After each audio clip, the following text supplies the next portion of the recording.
welcome to today's tip. Now we're going to be making flowers today using 2 pieces of ribbon. You want to go with ribbon that's going to match, and it doesn't really matter what the pattern is necessarily, but just go with some ribbon that match. Now what you're going to do is you're going to get some matching cotton as well, some thread, and I've got quite a big needle here because I'm going to start by sewing some quite loose stitches all the way down one side of my ribbon, and make sure you've got a knot in the end because you're going to just pull it through. That's why we've got quite a loose stitch.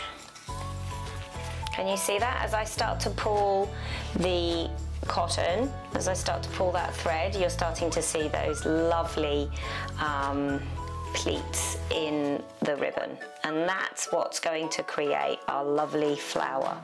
So what you want to do is just start to get a feel for how much it's pulling through until you've got a nice circle. Okay, I've put a nice knot in there, so that should hold. And there's my beautiful flower. Just needs a little bit, you just need to move it around. Now, what we're going to do with the leftovers is I'm just going to cut that bit and then I'm going to sew it up. So that needs opening up just a little bit, like that.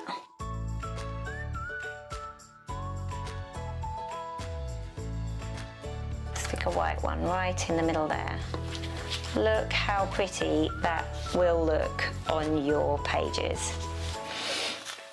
I think it is such a pretty way to use some old ribbon to make some flowers for your pages. I'm just going to turn it out, and then once I've sewn that on, I think that'll look really, really lovely.